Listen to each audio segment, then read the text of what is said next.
Hello students, welcome to Edu Blossom. आज हम कर रहे हैं chapter structure of the atom का थर्ड पार्ट। और थर्ड पार्ट में आज हम डिस्कस करेंगे अबाउट आइसोटोप्स एंड आइसोबार्स। तो चलिए फिर शुरू करते हैं। नोटेशन में हम किसी भी एलिमेंट के सिंबल को, मास नंबर को और एटॉमिक नंबर को कैसे यूज़ करते हैं, ऐसे यूज़ करते हैं।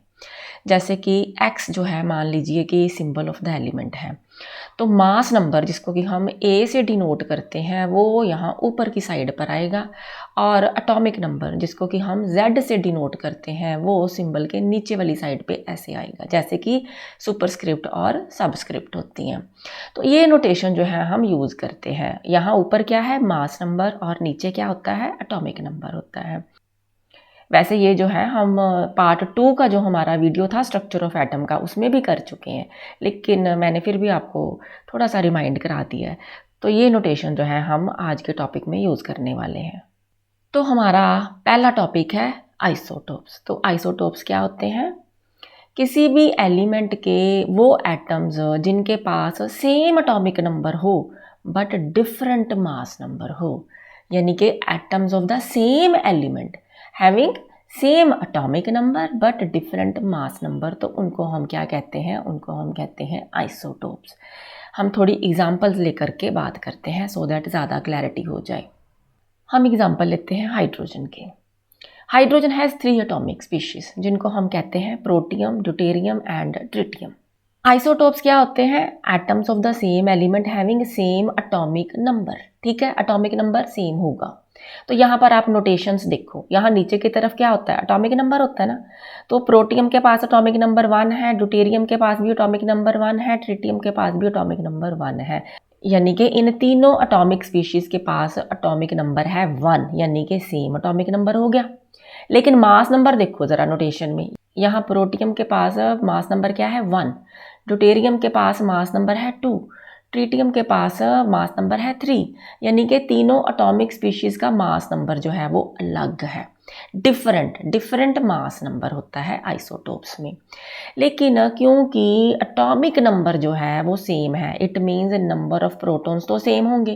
तो आप यहाँ पर न्यूक्लियस में देखो प्रोटॉन कितने हैं, यहाँ पर देखो प्रोटियम के पास नंबर ऑफ प्रोटॉन्स कितने हैं, 1, ड्यूटेरियम के पास कितने प्रोटॉन्स हैं, 1, ट्रिटियम के पास कितने प्रोटॉन्स हैं, 1, यानी कि एटॉमिक नंबर अगर सेम है तो नंबर ऑफ प्रोटॉन्स भी सेम है। ठीक है, तो फिर मास नंबर जब अलग होगा तो फर्क कहाँ पड़ेगा? फर्क पड़ेगा नंबर ऑफ न्यूट्रॉन्स में। Such atoms have same number of protons but different number of neutrons. यहाँ पर देखो प्रोटियम के पास न्यूट्रॉन का नंबर क्या है, 0, प्रोटियम के पास न्यूट्रॉन होता ही नहीं, जबकि ड्यूटेरियम के पास कितने न्यूट्रॉन्स हैं, 1, और ट्रिटियम के पास नंबर ऑफ न्यूट्रॉन इज 2। तो अब मास नंबर होता क्या है? मास नंबर होता है number of protons plus number of neutrons. तो चाहे इन तीनों एटॉमिक स्पीशीज के अंदर नंबर ऑफ प्रोटॉन्स जो है वो सेम है, लेकिन क्योंकि नंबर ऑफ न्यूट्रॉन्स डिफरेंट हो गए, इसलिए मास नंबर यानी कि total number of protons plus neutrons जो है वो अलग अलग हो गए। जैसे कि यहाँ पर मास नंबर क्या हो गया, 1 हो गया। यहाँ पर प्रोटॉन प्लस न्यूट्रॉन को आप ऐड करो, 1 proton plus 1 neutron, total mass number कितना हुआ, 2। तो ड्यूटेरियम की नोटेशन देखो, यहाँ पर मास नंबर 2 ही है ना। इसी तरह से यहाँ देखो ट्रिटियम में ऐड करो, प्रोटॉन्स कितने हैं, 1, न्यूट्रॉन्स कितने हैं, 2, 1 + 2 3, यानी कि मास नंबर क्या हुआ, 3। यहाँ पर नोटेशन में देखो मास नंबर कितना है, 3। तो ये इस तरह की एटॉमिक स्पीशीज हुई जिनके पास क्या है, एटॉमिक नंबर सेम है बट मास नंबर डिफरेंट है। क्योंकि एटॉमिक नंबर सेम है इसलिए सेम नंबर ऑफ प्रोटॉन्स है but different number of neutrons है। देखो एक और बात है कि यहाँ पर क्योंकि आइसोटोप्स जो हैं इनकी स्पीशीज़ में एटॉमिक नंबर सेम होता है ना, तो नंबर ऑफ प्रोटॉन्स के साथ साथ फिर नंबर ऑफ इलेक्ट्रॉन्स भी सेम होते हैं। इलेक्ट्रॉनिक कन्फिग्रेशन सेम हो गई तो इनकी जो है केमिकल प्रॉपर्टीज़ वो हो जाती हैं फिर सिमिलर। इनको हम कहते हैं आइसोटोप्स। हम एक और एग्जांपल ले लेते हैं। अब हम क्लोरीन की एग्जांपल लेते हैं। क्लोरीन जो है इसकी 2 एटॉमिक स्पीशीज़ होती हैं। अब यहाँ पर देखो ये जो एटॉमिक स्पीशी है, यहाँ पर जो क्लोरीन है इसके पास एटॉमिक नंबर कितना है, 17, मास नंबर कितना है, 35।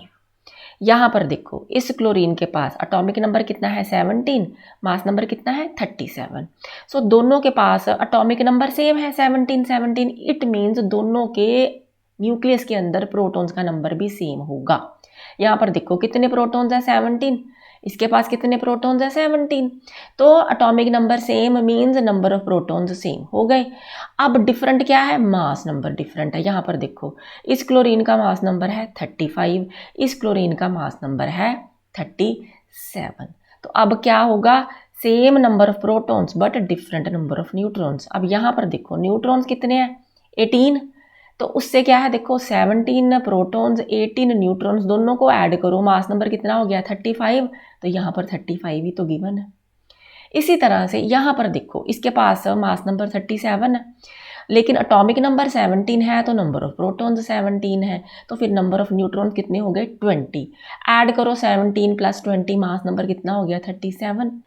तो इस तरह से सच एटॉमिक स्पीशीज जिनके पास प्रोटॉन का नंबर सेम है, एटॉमिक नंबर सेम है, बट क्योंकि न्यूट्रॉन्स का नंबर डिफरेंट हो जाता है तो मास नंबर भी डिफरेंट हो जाता है, ऐसी स्पीशीज को हम क्या कहते हैं, ऐसी एटॉमिक स्पीशीज को हम कहते हैं आइसोटोपिक फॉर्म्स और आइसोटोप्स। अच्छा एक और बात है, क्योंकि ये जो क्लोरीन के आइसोटोप्स हैं इनके पास एटॉमिक नंबर सेम है, ठीक है ना, नंबर ऑफ प्रोटॉन 17 17 दोनों में है, तो नंबर ऑफ इलेक्ट्रॉन्स जो है वो भी तो सेम ही है, 17 इलेक्ट्रॉन्स इसके पास है 17 इसके पास है, तो इलेक्ट्रॉनिक कॉन्फ़िगरेशन भी क्या हुई, सेम हुई।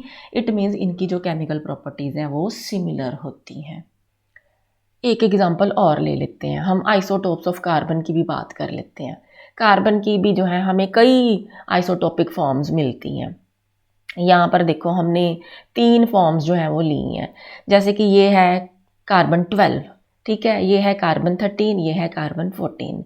तो तीनों ही एटॉमिक स्पीशीज़ के पास एटॉमिक नंबर तो सेम है, यानी कि 6 है। इट मीन्स तीनों के अंदर प्रोटॉन्स कितने होंगे 6, यहाँ पर भी 6 प्रोटॉन्स, यहाँ पर भी 6 प्रोटॉन्स, यहाँ पर भी 6 प्रोटॉन्स है, ठीक है। अब मास नंबर अलग अलग है, एक में क्या है 12 मास नंबर है, दूसरे में 13, तीसरे में 14। तो इस स्पीशी के पास प्रोटॉन तो 6 है ही है, न्यूट्रॉन भी 6 हो गए, तो 6 + 6, ठीक है, प्रोटॉन प्लस न्यूट्रॉन ऐड करो कितने बन गए 12, मास नंबर हो गया 12। अब ये वाली जो स्पीशी इसमें देखो प्रोटॉन तो 6 है ही है, न्यूट्रॉन हो गए 7, ऐड करो number of protons and neutrons को, 6 + 7 कितने हो गए 13, यानी कि इस एटॉमिक स्पीशी का मास नंबर हो गया 13। इस स्पीशी में देखो प्रोटॉन तो 6 है ही है, न्यूट्रॉन्स कितने हो गए 8 हो गए, 6 + 8 कितना हुआ 14, तो मास नंबर हो गया 14। तो ये भी क्या है isotopic forms of carbon. Carbon के आइसोटोप्स तो ज़्यादा फेमस है ना, वो है C12 एंड C14, ठीक है। C12 तो जो ज़्यादा मिलता ही है, C14 जो है ये क्या है, ये एक रेडियो एक्टिव आइसोटोप होता है। और ये जो रेडियो एक्टिव आइसोटोप है ये यूज़ किया जाता है इन कार्बन डेटिंग, जिसमें क्या करते हैं हम, जैसे कि हम करते हैं dating of plants, animals, human beings obtained from ancient times after excavation. तो जैसे कोई खुदाई हुई, कोई पुराने अवशेष मिले किसी के, तो कितने पुराने अवशेष हैं ये जानने के लिए हम क्या करते हैं, हम कार्बन डेटिंग करते हैं। तो कार्बन डेटिंग जो है वो C14 से होती है। तो क्या होता है, ये जो है ना C14, इसके अंदर नंबर ऑफ न्यूट्रॉन्स ज़्यादा हो जाने के कारण ना इसका जो न्यूक्लियस है वो हो जाता है अनस्टेबल। तो अनस्टेबल हो जाने के कारण क्या होता है कि ये जो है डिसइंटीग्रेट करता है और रेडियो एक्टिविटी शो करता है। तो इसी के कारण जो है इसको हम कार्बन डेटिंग में यूज़ करते हैं। ये जो किसी भी एलिमेंट की आइसोटोपिक फॉर्म्स होती हैं ना, ये नेचर में अलग अलग प्रोपोर्शंस में हमें मिलती हैं, ठीक है। यानी कि कोई जो आइसोटोपिक फॉर्म है वो हो सकता है कि ज़्यादा मिलती हो, कोई जो आइसोटोपिक फॉर्म है वो हो सकता है कि नेचर में हमें कम मिलती हो। तो हमने किसी भी एटम का जो मास लेना है ना, वो हमने कैसे लेना है भी, जितनी भी उसकी नेचुरली अकरिंग एटॉमिक स्पीशीज़ हैं उन सब के मास का हमने एवरेज निकाल लेना है। तो जो एवरेज मास होगा वही उस एटम का मास जो है वो कंसिडर किया जाएगा। यानी कि the mass of an atom of any natural element is taken as the average mass of all the naturally occurring atoms of that element. अगर किसी एलिमेंट के कोई आइसोटोप्स मिलते ही नहीं है, ठीक है ना, तो उसमें क्या होगा कि उसमें मास ऑफ द एटम जो है ना वो सेम होगा जितना कि सम ऑफ प्रोटॉन्स एंड न्यूट्रॉन्स होगा उसमें। लेकिन अगर अलग अलग आइसोटोपिक फॉर्म्स नेचर में अलग अलग प्रोपोर्शन में मिलते हैं तो हमने क्या करना है, उसकी परसेंटेज ऑफ अकरेंस देख लेनी है, यानी कि कोई आइसोटोपिक फॉर्म कितने परसेंट जो है वो नेचर में अकर करती है, उसके अकॉर्डिंगली जो है ना हमने उसका एवरेज मास निकालना है। हम एक बार इसको करके देखते हैं, फिर ज़्यादा समझ में आएगा। तो हमें क्या गिवन है, हमें गिवन है कि isotopic forms of chlorine with masses 35 unit and 37 unit occur in nature in the ratio 3:1। ठीक है, तो हमने इसका एवरेज एटॉमिक मास अब कैसे निकालना है। देखो, सबसे पहले हम लिखते हैं कि हमें गिवन क्या है। हमें गिवन है एक एटॉमिक स्पीशी जिसका मास नंबर है 35 यूनिट्स और दूसरी एटॉमिक स्पीशी का मास कितना है, 37 यूनिट है। किस रेशो में मिलते हैं, 3:1 में, यानी कि 3:1 रेशो में ये नेचर में हमें मिलते हैं।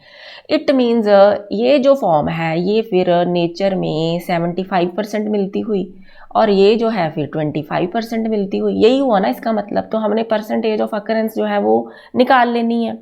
अब जो परसेंटेज है ना उसके अकॉर्डिंगली हम एवरेज मास निकाल लेंगे। कैसे निकाल लेंगे, ये जो है 35 यूनिट है इसका मास, तो 35 कितने परसेंट मिलती है, 75% मिलती है, तो हमने कर देना है 75/100। ठीक है, इसके साथ हम प्लस करेंगे, इसका कितना है मास 37, इसकी परसेंटेज अकरेंस कितनी है 25%, तो इसको हम मल्टीप्लाई कर देंगे 25/100 के साथ। ठीक है जी, अब इसको हमने जो है आगे कैलकुलेट करना है। तो ये हमारा आ जाएगा 105/4 प्लस 37/4। ठीक है, तो और आगे इसको करो तो ये आ जाएगा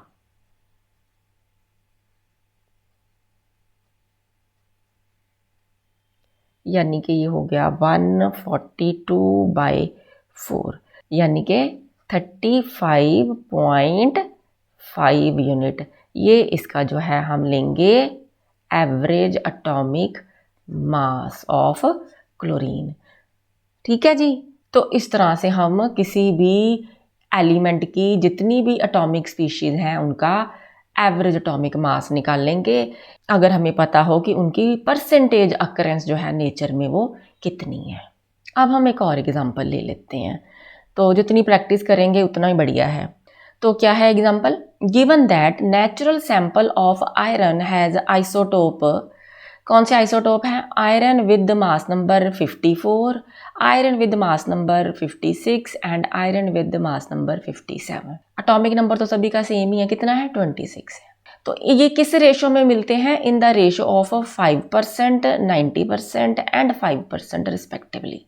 यानी कि ये जो है आयरन विद मास नंबर 54 ये मिलता है 5% हमें, और जो है आयरन विद मास नंबर 56 ये मिलता है 90%, और आयरन विद मास नंबर 57 मिलता है 5%। ठीक है, what will be the average atomic mass of iron. तो हमने अब एवरेज एटॉमिक मास जो है वो निकालना है। तो हम क्या करेंगे, हम लेंगे मास नंबर कितना है और परसेंटेज कितनी है। जैसे ये पहला वाला जो है इसका मास नंबर कितना है 54, ठीक है, 54 मल्टीप्लाइड बाई कितना परसेंट मिलता है, 5% मिलता है, तो इसको हम मल्टीप्लाई कर देते हैं 5/100 के साथ और हम ऐड करते हैं। अब अगली वाली फॉर्म ले लो, ये है आयरन का आइसोटोप विद मास नंबर 56। ठीक है, कितने परसेंट मिलता है, ये 90% मिलता है। ठीक है, इसको हम 90/100 के साथ मल्टीप्लाई करेंगे और उसके बाद देखो अगला आयरन का जो आइसोटोपिक फॉर्म है उसके पास मास नंबर कितना है 57, इसको मल्टीप्लाई करो, कितने परसेंट मिलता है 5%, तो इसको 5/100 के साथ मल्टीप्लाई करो। ठीक है, ये हो गया। अब इसको हम कैलकुलेट अगर करते हैं तो हमारे पास वैल्यूज़ कितनी आती हैं, 2.7 प्लस 50.4 प्लस 2.85। ठीक है, इनको ऐड करते हैं तो आ जाता है 55.95। तो ये जो है ये हो जाएगा average atomic mass of iron. ठीक है जी, तो इस तरह से हम किसी भी एटम की आइसोटॉपिक एटॉमिक स्पीशीज जो हैं उनकी परसेंटेज अकरेंस देख के तो उनका हम जो है एवरेज एटॉमिक मास निकाल सकते हैं। इस तरह के क्वेश्चंस जो हैं वो एग्ज़ाम में आ भी जाते होते हैं। तो ये जो आइसोटोप्स हैं उनकी कुछ एप्लीकेशन भी हैं, कुछ यूजेस भी तो होंगे ना हमें। क्या यूजेस हैं? जैसे कि an isotope of uranium is used as a fuel in nuclear reactor. आपने सुना भी होगा कि यूरेनियम 235 जो है वो न्यूक्लियर रिएक्टर्स में यूज़ किया जाता है। क्यों? क्योंकि ये ना फिशन प्रोसेस करता है। तो फिशन प्रोसेस में क्या होता है, बहुत ज़्यादा एनर्जी जो है वो रिलीज़ होती है। तो इससे जो है हम इलेक्ट्रिसिटी भी प्रोड्यूस करते हैं, यानी कि it is used in the production of energy. ठीक है। इसी तरह से N isotope of cobalt is used in the treatment of cancer. तो कोबाल्ट 60 शायद आपने सुना होगा। कोबाल्ट विद मास नंबर 60 जो है ना, इसको यूज़ किया जाता है ट्रीटमेंट ऑफ कैंसर में। इसी तरह से N isotope of iodine is used in the treatment of goitre. तो यहाँ पर जो यूज़ होता है वो होता है आयोडीन का isotope with the mass number 131, इसको यूज़ किया जाता है in the treatment of goitre. इसी तरह से एक ना फॉस्फोरस का भी आइसोटोप होता है विद द मास नंबर 32, जिसको हम P32 कह देते हैं। ये जो है ल्यूकीमिया यानी कि ब्लड कैंसर की ट्रीटमेंट में यूज़ होता है। एक हमने बात की थी ना, हम कार्बन 14 को भी यूज़ करते हैं, यानी कि C14 को यूज़ करते हैं कार्बन डेटिंग के लिए। जैसे कि कभी खुदाई में कोई पुरानी चीज़ मिलती है तो वो कितनी पुरानी होती है उसको देखने के लिए हम कार्बन डेटिंग करते हैं by using C14 radio active isotope. ये जो आइसोटॉपिक फॉर्म्स होती हैं ना किसी भी एटम की, जैसे अभी हम बात कर रहे थे C14 को हम कार्बन डेटिंग के लिए यूज़ करते हैं ताकि कुछ भी पुराना हमें सामान मिलता है, कोई खुदाई में कोई पुरानी चीज़ मिलती है उसकी एज के लिए, तो वो कौन सी प्रॉपर्टी होती है आइसोटॉप्स की जिसके कारण ये पॉसिबल होता है? वो प्रॉपर्टी जो है उसको हम कहते हैं हाफ लाइफ टाइम। वो क्या होता है वो भी ज़रा देख लेते हैं। तो हाफ लाइफ क्या होती है? Time taken by half of the atoms of a radioactive element to disintegrate, उसको हम कहते हैं हाफ लाइफ। और अलग अलग जो आइसोटॉपिक फॉर्म्स हैं उनकी अलग अलग जो है हाफ लाइफ होती है। जैसे रेडियम है, रेडियम 220, इसकी हाफ लाइफ क्या है? 1590। यानी कि अगर आप 1 ग्राम ऑफ रेडियम 220 से स्टार्ट करो तो 1590 सालों के बाद वो आधा हो जाएगा, यानी कि 1590 साल के बाद कितना हुआ? 0.5 ग्राम होगा। तो ये होता है हाफ लाइफ। इसी तरह से जो कार्बन 14 है इसकी हाफ लाइफ कितनी होती है? 5730 ईयर्स। हालांकि ये फिक्स नहीं है, 30-40 साल ऊपर नीचे भी हो सकते हैं, लेकिन फिर भी 5730 साल का इसका हाफ लाइफ टाइम है। यानी कि 1 ग्राम से अगर आप स्टार्ट करो अब तो 5730 साल के बाद उस 1 ग्राम का आधा यानी कि 0.5 ग्राम होगा। और ये नहीं कि उसके अगले 5730 में वो अगला 0.5 भी खत्म हो जाएगा, नहीं, उसका आगे हाफ होगा 0.25। इस तरह से ये जो है बहुत लंबा समय जो है वो रहते हैं आइसोटोप्स। अब हम बात करते हैं अगले टॉपिक की यानी कि आइसोबार्स के बारे में। तो आइसोबार्स होते क्या हैं? डिफरेंट एलिमेंट्स के एटम्स जिनका अलग अलग डिफरेंट एटॉमिक नंबर हो बट सेम मास नंबर हो, तो ऐसे एटम्स को हम कहते हैं आइसोबार्स। जैसे यहाँ हमें एक एग्जांपल गिवन है कि ये है कैल्शियम, ये है आर्गन। ठीक है। कैल्शियम का एटॉमिक नंबर कितना है? 20 और आर्गन का एटॉमिक नंबर क्या है? 18। लेकिन दोनों का मास नंबर कितना है? 40। देखो कैल्शियम का मास नंबर भी 40 है और आर्गन का भी मास नंबर 40 है। चाहे ये दोनों एटम्स जो हैं वो अलग अलग एलिमेंट के हैं और दोनों का एटॉमिक नंबर भी अलग अलग है, लेकिन मास नंबर क्या है? सेम। तो ऐसे जो एटम्स हैं उनको हम कहते हैं आइसोबार्स। हम एग्जांपल लेके बात करते हैं तभी तो अच्छे से समझ में आता है। जैसे कि हमारे पास एग्जांपल है आर्गन, पोटाशियम एंड कैल्शियम की। ठीक है। तो यहाँ पर आर्गन जो है उसका एटॉमिक नंबर कितना है? 18। पोटाशियम का एटॉमिक नंबर है 19। कैल्शियम का एटॉमिक नंबर है 20। लेकिन आप ऊपर देखो, यहाँ पर मास नंबर कितना है? आर्गन का 40, पोटाशियम का 40, कैल्शियम का 40। मास नंबर तो सेम हो गया। ठीक है ना। ये क्या हो गए? ये हो गए आइसोबार्स हो गए। अब फर्क कहाँ पड़ा है? देखो तीनों का मास नंबर जो है वो सेम है। It means total number of nucleons जो हैं वो सेम होंगे। So total number of nucleons is same in isobars. Nucleons होते क्या हैं, प्रोटॉन्स और न्यूट्रॉन्स को हम न्यूक्लियॉन्स कहते हैं क्योंकि ये दोनों कहाँ मिलते हैं, ये न्यूक्लियस ऑफ द एटम में मिलते हैं। तो ये जो न्यूक्लियॉन्स हैं इनका टोटल नंबर यानी कि प्रोटॉन्स प्लस न्यूट्रॉन्स का जो नंबर है वो कितना होगा, वो सेम होगा आइसोबार्स में। अब देखो एटॉमिक नंबर जो है वो तो वेरी कर रहा है, अगर एटॉमिक नंबर वेरी करेगा तो it means number of protons भी वेरी करेगा क्योंकि number of protons is equivalent to the atomic number. जैसे यहाँ पर देखो आर्गन का एटॉमिक नंबर 18 है तो इसके अंदर नंबर ऑफ प्रोटॉन्स भी 18 ही होंगे। यहाँ पर देखो प्रोटॉन्स 18 नज़र आ रहे हैं, ठीक है।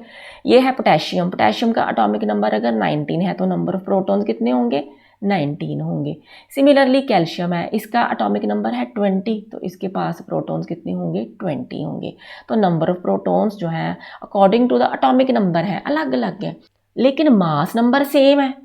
इट मीन्स अब टोटल नंबर ऑफ प्रोटॉन्स और न्यूट्रॉन्स जो हैं वो सेम करने हैं। अगर इसका मास नंबर 40 है it means proton plus neutron 40 आने चाहिए। अगर प्रोटॉन्स 18 हैं तो न्यूट्रॉन्स कितने होंगे, 22। तो टोटल क्या हो जाएगा, 40 हो जाएगा। हो गया इसका मास नंबर आर्गन का। इसी तरह से अब इसमें देखो पोटेशियम में नंबर ऑफ प्रोटॉन्स क्या है, 19 तो न्यूट्रॉन्स कितने हो गए, 21। 19 प्लस 21 मास नंबर टोटल कितना हो गया, 40 हो गया। इसी तरह से अब कैल्शियम में देखो एटॉमिक नंबर है 20 तो नंबर ऑफ प्रोटॉन्स हो गए 20 और न्यूट्रॉन्स भी हो गए 20। अब ऐड करो number of protons plus number of neutrons, 20 plus 20 mass number क्या हो गया, 40।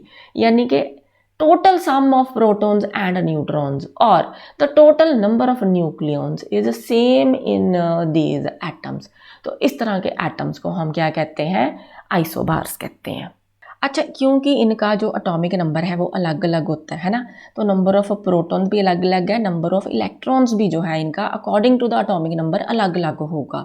इट मीन्स इनके अंदर इलेक्ट्रॉनिक कन्फिग्रेशन जो है वो अलग अलग होती है। तो हर एक की अपनी इलेक्ट्रॉनिक कन्फिग्रेशन है। क्योंकि इलेक्ट्रॉनिक कन्फिग्रेशन जो है वो इनकी अलग अलग होती है इसलिए इनकी जो है केमिकल प्रॉपर्टीज़ वो भी अलग अलग होती हैं। और केमिकल प्रॉपर्टीज़ ही नहीं, इनकी फिजिकल प्रॉपर्टीज़ भी अलग अलग होती हैं क्योंकि ये एक्चुअली तो एटम्स जो हैं डिफरेंट एलिमेंट्स के हैं ना, तो इनकी केमिकल प्रॉपर्टीज़ भी एक दूसरे से अलग होंगी और फिजिकल प्रॉपर्टीज़ भी जो है वो एक दूसरे से अलग होंगी। एक ना इम्पॉर्टेंट क्वेश्चन है from examination point of view, what is the difference between isotopes and isobars. तो डिफरेंस क्या है, आइसोटोप्स का एटॉमिक नंबर सेम होता है, ठीक है, और आइसोबार्स का एटॉमिक नंबर डिफरेंट होता है। इसमें क्या है, क्योंकि एटॉमिक नंबर सेम है तो नंबर ऑफ प्रोटॉन्स भी सेम होगा, ठीक है, लेकिन मास नंबर अलग होगा। इसमें क्या है, नंबर ऑफ न्यूक्लियॉन्स सेम है यानी कि total sum of protons and neutrons जो है वो सेम रहना है और इसीलिए मास नंबर भी सेम रहेगा। आइसोटोप जो है इनकी केमिकल प्रॉपर्टीज़ जो है वो सिमिलर होती है। क्यों, क्योंकि इनकी इलेक्ट्रॉनिक कन्फिग्रेशन सिमिलर है। आइसोबार्स के केस में क्या है कि डिफरेंट केमिकल प्रॉपर्टीज़ होती हैं। क्यों, क्योंकि डिफरेंट इलेक्ट्रॉनिक कन्फिग्रेशन होती है इनकी।